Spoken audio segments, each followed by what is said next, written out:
Well guys, I thought I'd show you a little bit around the property. I'm not going to do a full walk because it would take 30-40 minutes. So I'm going to do every day, I'm going to do a little bit and show you some of the stuff that's going on. One thing I want you to see is how clear the pond is now. It doesn't really translate on camera very well. Maybe you can see the rock under there, but it is clear. It's clearer than it's been in a long time. You can see a little bit of green stuff floating in the background. That is duckweed, and that is a big part of why. So let me take you over here. And of course this pond recirculates up there. You see it's completely covered in duckweed. And I got my minnows, I got frogs. I got several different frogs now living in here. One big bullfrog. I don't know where, they all kind of just showed up on their own. But I think, I actually cleaned out a bunch of the goldfish out of that pond and put them in the big pond, but I think it might be completely cleaned out. I caught a blue heron here 4 or 5 times yesterday. I've got the dog trained to chase him away now. The dog is made it his mission in life to catch him. He never will, but he might keep it away. But I think it might have cleaned the last bit of the big goldfish. I had goldfish in there about as big as my hand, and I think it might have cleaned them out. But let's just take a look at this little zone 1 area. These are all new trees that went in this year, except for this guy here. This is an almond, and it's come a long way. It didn't look good its first year. It's doing really good this year. No almonds set on it, but there's actually another almond right there. I've got almonds on already this year. Rest of this was added. Of course, the neighbor decides to mow the lawn when I do this, so there'll be some side noise. And the worst lawnmower people ever. That lawnmower runs 5 hours to mow a half an acre. They just leave it running. Anyway, the peach tree here just loaded with peaches. And garnet olive looking good. Couple more apple trees there. Crab apple's got some little apples on it. That's a new tree that went in. Got sand cherry, also known as Hanson bush cherry. I got that everywhere now. And more of that to go in yet. It's a plum. It's got a little bit of fruit on it. Not much though. This one's lagging behind some of its neighbors, as you'll see in a minute. But we've got a little fruit set on it. Kind of the same with this one. There's a few little plums on this tree. Some of these other trees are really loaded down, but all the trees are looking good. Plums are way ahead of everything else. You can see fruit sitting there. The apples are just starting to leaf out. At least most of the apples are. The Dorset golden apple just starting to leaf out. Arkansas black, that's a new tree that went in this year. Another sand cherry. That's an Egyptian white fig.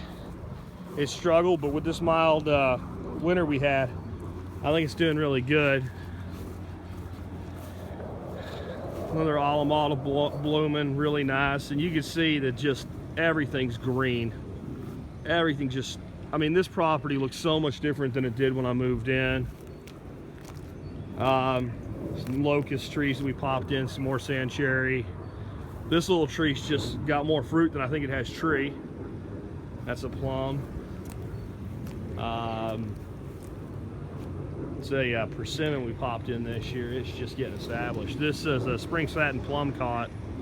Well, it just figures. I got jets flying over, neighbors mowing, but I got plum cots just covered on this tree. And I have a lot of trees like this on the property this year. This is going to be our first really big harvest, I think, of plums. And another plum tree. And this is something I'm really excited about. These are currants. This is north central Texas and alkaline flats, and this is currant. And I found a few places where they survived, and I've got more I put in this year. This is a gumi. It's kind of like an autumn olive, but it's much higher quality. Look at the mulberries already. I've already harvested about 4 cups of mulberry off this tree. You can see none of them are ripe now. I picked all the ripe ones. This is a dwarf mulberry that I planted here 2 years ago. When I planted it, it was rooted cutting about as big as this right here, right there. I planted it. Pruned it heavily the first year. All its regrowth, I pruned it back and made it really bushy and get kind of butched up. And this in its 3rd year, it is just loaded with fruit. And I got several of these on the property. They're all loaded with fruit this year, but none of them really kind of are this far along with some ripe fruit already. Again, I picked all the ripe fruit off of it. Another plum tree here, a little bitty plum tree. I mean, this tree ain't but 3 foot tall, and it's loaded with plums. I've had to thin some plums off of this one. In fact, I should probably thin a couple. Look at that branch dangle in there. It's probably better that I take a few off of there. So that's kind of this little area here. We'll go down this swale right here and we'll wrap it up, and I'll catch up with you later. We're gonna get closer to the lawnmower lady over there. Pear trees, got pears on it. This was a tree that we thought was gonna die. It really barely made it for its first 2 seasons, but last year it kind of picked up and it's doing good now. This peach tree is, well, we'll make a little bit of peach mead this year, I'm thinking. It's just completely loaded down. And again, look at that. There wasn't grass on this property when I moved in. Got ourselves another pear here. This one's not going to fruit this year, but it is looking really good. Sand cherry, like I said, I got sand cherry everywhere in here. I found a really great source of those, Coldstream Farm, and you can get them for like $1.50 a tree for these little ones. Little support locust coming there. This is that almond that I said actually has set some almonds on it, so almonds are going to work here. I was kind of up in the air about that. A little jujube there, just coming along in the shade. Got giant red muscadine booming, and look at that, boy, that'll make a perfect cutting right there. So I'll be making a bunch of these this year. I've got some other ones doing even better, I'll show you, but this vine that vine's 25 feet up that tree. You can't even see it. Apple here looking really good. This one didn't set any fruit yet, but it's an Arkansas black. They usually take to about year 4 or 5 before they set much fruit, but it's in good shape, you can see.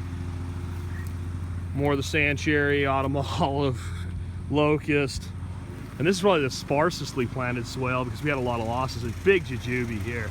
This should be covered with fruit this year. I got a little fruit off it last year, and lawnmower lady's going hard there. We'll wrap it up here, and I'll catch up with you. We'll take a proper walk when there's not so much noise.